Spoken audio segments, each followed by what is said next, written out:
Unjuk rasa mahasiswa yang tergabung dalam Pemerhati Rakyat Sulawesi Selatan dipicu soal sewa bangunan yang dilakukan pihak eks pabrik karung plastik.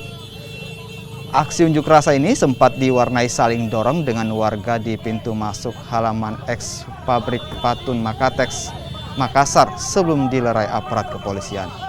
Dalam aksinya mereka meminta pihak eks pabrik karung plastik memberikan penjelasan soal dugaan sewa bangunan di kawasan tersebut tanpa izin pemilik lahan.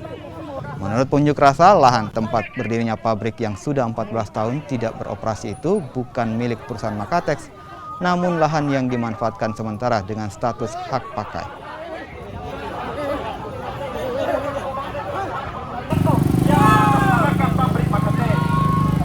Aksi kami bukan aksi tanpa data, Bapak-Bapak sekalian. Untuk pihak kepolisian tahu, kami sudah mengantongi data, sudah mengantongi surat-surat resmi bahwa ada keterlibatan oknum-oknum tertentu